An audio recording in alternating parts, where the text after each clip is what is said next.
Bonjour à tous et à toutes. Vous savez que nous vivons des temps particuliers pour notre pays. Non seulement la France, mais bien des pays en Europe et dans d'autres continents sont actuellement touchés par la crise sanitaire du coronavirus. Et le quotidien dans ces sociétés en est bouleversé. En ce moment, nous sommes entrés dans une période de confinement. Et nous avons été les témoins hier aussi de choses que nous n'avions jamais vues auparavant. Des files au supermarché qui se sont allongées comme jamais. Nous avons vu aussi des réflexes pour stocker de la nourriture parce qu'il y a une incertitude concernant l'évolution de la crise dans les semaines à venir. Alors, dans ce contexte, quelle attitude les enfants de Dieu, nous en tant que chrétiens, hommes et femmes nés de nouveau, eh bien, nous sommes appelés à adopter, à avoir pour traverser cette crise en étant en paix et en étant fortifiés dans nos cœurs. C'est ce que nous allons voir dans la suite de cette vidéo. Réagir, c'est faire un choix. Et dans cette circonstance, il y a une réaction que tu as appelé à avoir, c'est-à-dire un choix que tu as appelé à faire. Et le choix que Dieu t'invite à faire, c'est de t'établir dans sa paix, de recevoir sa paix. La Bible nous dit, c'est dans le calme et la confiance que sera votre force. Ésaïe 35. Et d'un autre côté, Jésus prononcera lui-même ces paroles dans Jean chapitre 14, verset 27. Il dira ceci: « Je vous laisse la paix, je vous donne ma paix, je ne vous donne pas comme le monde donne, que votre cœur ne se trouble point et ne s'alarme point. » Jésus va prononcer ces paroles alors qu'il va bientôt s'en aller auprès du Père, après avoir accompli l'œuvre de la croix. Il va s'en aller préparer une place à ses disciples et à tous ceux qui croient en lui. Il sait que ses disciples seront troublés, vont vivre des moments qui ne seront pas faciles, des moments qui vont justement peut-être être comme une tentation à sortir de la paix. Il leur dit au contraire, je vous laisse ma paix. Et je voudrais t'inviter tout simplement, toi, à recevoir la paix du Seigneur et à t'y établir de manière à ce que cette paix, eh bien, soit, comme la Bible dit, ce qui surpasse toute intelligence. La paix du Seigneur surpasse toute intelligence et il veut te la donner dans ces temps où tu vois autour de toi peut-être de la panique, tu vois des réactions excessives. Au lieu de la panique, Dieu veut te donner la paix. Au lieu justement d'avoir des réactions excessives, il veut que tu sois serein dans ton cœur. Pourquoi?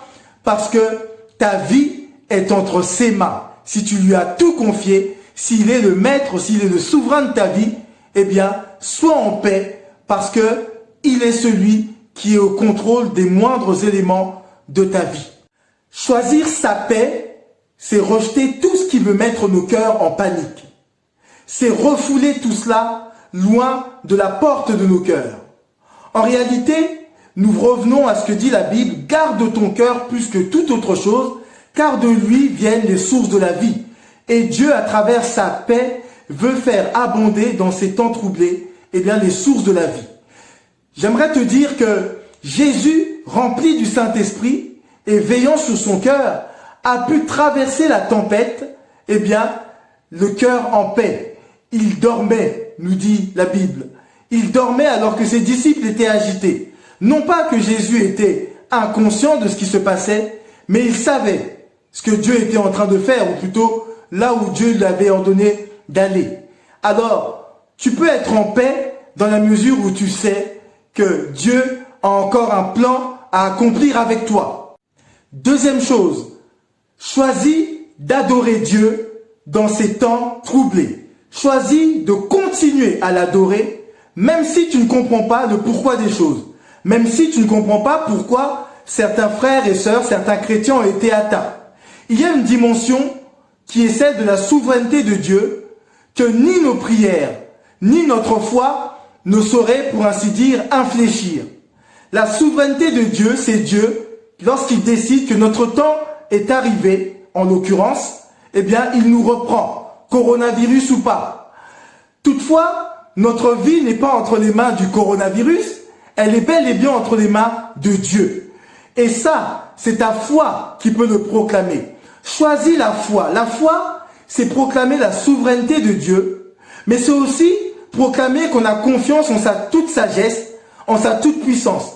C'est vrai que Dieu ne nous doit pas des explications. Il est souverain, alors il ne s'explique pas, plutôt il n'a pas à nous expliquer toutes ses décisions vis-à-vis de nos frères et sœurs et même vis-à-vis de ce qui se passe dans cette société. Certainement, il nous faut peut-être le comprendre et prier Dieu pour qu'il nous aide à le comprendre. Ce sera l'objet d'une autre vidéo. Mais dans l'absolu, Dieu n'a pas à se justifier des décisions qu'il prend. Toutefois, je voudrais dire, toi, pour ce qui te concerne, choisis la foi et la confiance en Dieu. Choisis la fidélité dans ces temps d'épreuve. En exerçant la foi, en exerçant la fidélité de manière intentionnelle, eh bien, tu vas par là continuer d'adorer Dieu et de lui dire, même si je ne comprends pas tout, eh bien, je sais une chose, c'est que toi, tu es le maître de tout, tu sais ce que tu fais, tu ne te trompes pas, ma vie est entre tes mains, si mon heure est venue, tu me reprendras, mais si mon heure n'est pas venue, eh bien, c'est pas le coronavirus qui l'emportera. Troisième chose, choisis la prudence plutôt que de tenter Dieu. Je dis cela pourquoi? Parce qu'en tant qu'hommes et femmes qui croient en Dieu, eh bien, nous sommes aussi appelés à faire preuve de prudence. C'est un mot biblique, la prudence. Je voudrais vous dire que la prudence ne va pas contre la foi. La prudence, ce n'est pas, en quelque sorte, eh bien, diminuer la confiance que nous avons en Dieu. Si tu fais preuve de prudence, eh bien, tu ne vas pas tenter Dieu en disant, c'est parce que je crois, eh bien, j'ai pas besoin de prêter attention aux recommandations qui me sont faites. Je peux continuer d'adorer Dieu, de le respecter, de l'honorer, en exerçant pleinement ma foi et en faisant preuve de prudence.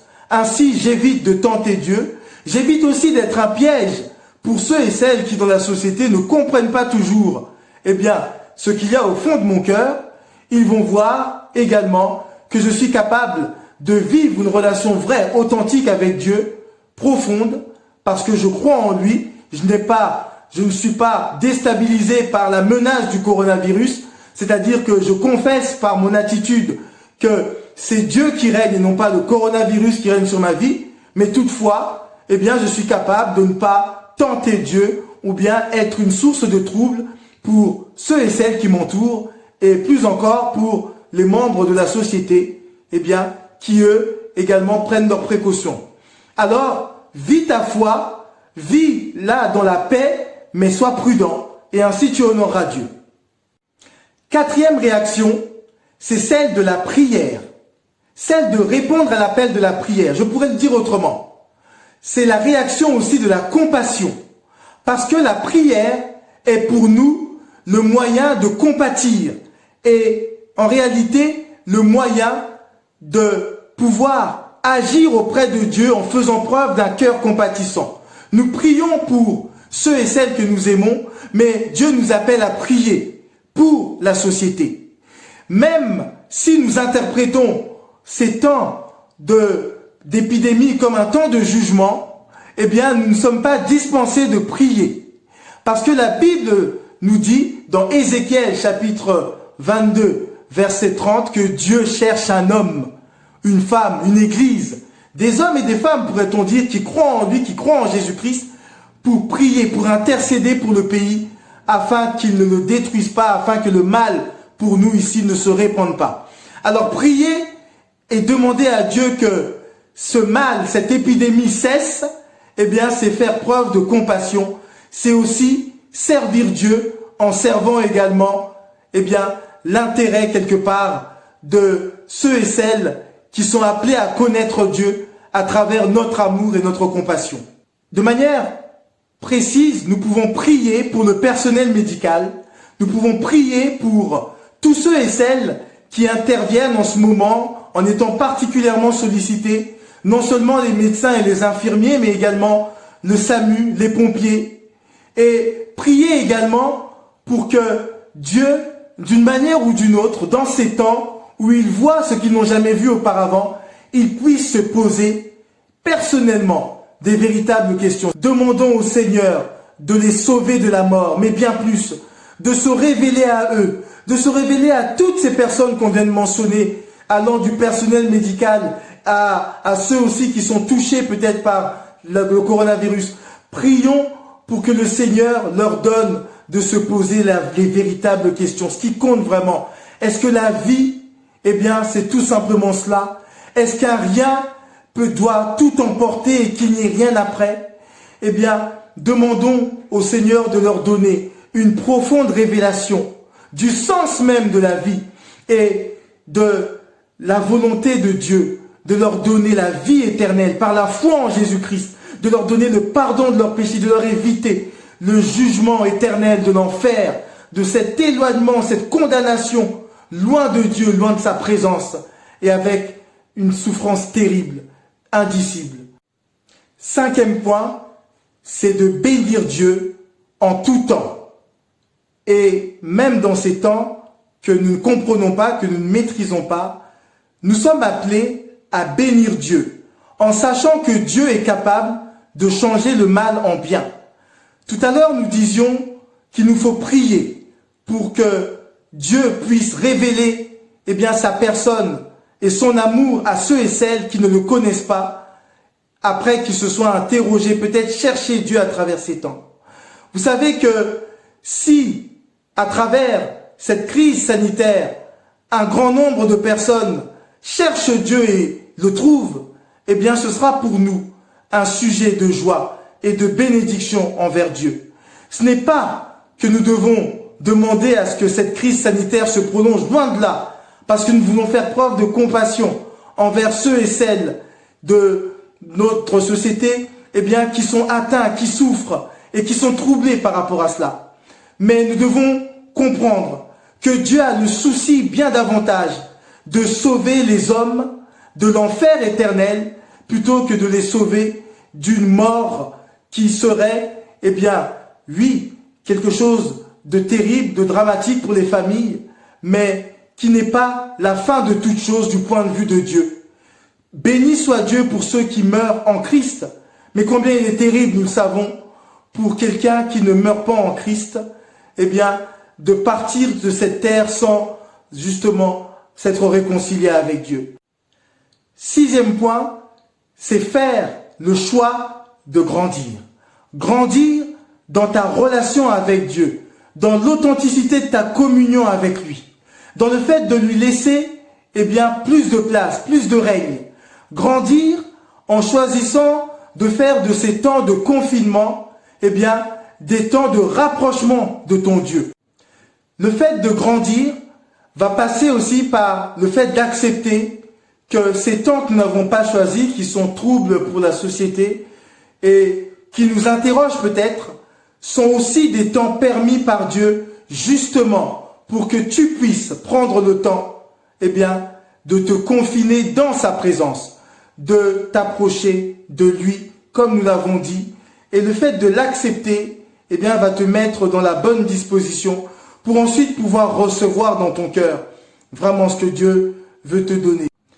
Le 7e point, qui s'adresse à nous tous en tant qu'Église, en tant que corps de Christ, il s'agit de faire de cette crise l'occasion de vivre une relation fraternelle, une communion fraternelle plus profonde, plus authentique, avec cette bienveillance que nous allons pouvoir exprimer à nos frères et sœurs à travers un coup de fil, à travers un SMS, à travers peut-être un partage d'une lecture, d'une pensée que nous avons eue, d'un encouragement qu'on va pouvoir donner à nos frères et sœurs, et puis le fait de prier les uns pour les autres, de prier avec un cœur vraiment soucieux de voir le Seigneur fortifier la foi de notre frère ou de notre sœur. C'est l'occasion qui est permise par cette crise, c'est entre guillemets l'opportunité pour nous, pour vivre une relation fraternelle plus profonde. On ne dira pas loin des yeux, loin du cœur, mais au contraire, on va prendre le contre-pied de cela, on va dire, même si nous sommes loin des yeux, nous ne pouvons pas nous voir, nous ne pouvons pas nous retrouver physiquement, nous sommes proches les uns des autres par l'Esprit de Dieu qui nous unit et nos cœurs qui sont remplis d'amour les uns pour les autres. En conclusion, je voudrais juste vous dire ceci. Oui, nous vivons des temps qui sont difficiles. Oui, nous sommes en train de nous poser parfois la question de quand est-ce que ça va terminer. Mais pour l'instant, nous y sommes. Et tant qu'à y être, eh bien, faisons de ces temps un temps où nous ne subissons pas, mais où au contraire, nous allons choisir de nous établir dans la paix. Nous allons choisir de vivre la foi authentique avec une parfaite confiance en Dieu, où nous allons en fait, eh bien, vivre vraiment une relation plus profonde avec le Seigneur, où nous allons prendre ces temps pour prier les uns pour les autres. Nous allons prier pour les membres de la société, exercer notre compassion, on l'a dit, sur tant et tant de plans, avec une assurance, frères et sœurs. D'abord, que notre vie est entre les mains du Seigneur, mais aussi que le coronavirus passe alors que le Seigneur demeure. Alors soyez bénis, parce que cette crise ou bien ces temps ne vont pas toujours durer. Nous allons nous retrouver, j'espère, au plus tôt. Et en attendant, nous allons continuer à nous approcher de Dieu, à rester à l'écoute de sa parole, à nous fortifier dans la foi. Que le Seigneur vous bénisse et nous bénisse tous ensemble. Demeurez dans sa grâce, frères et sœurs. À très bientôt.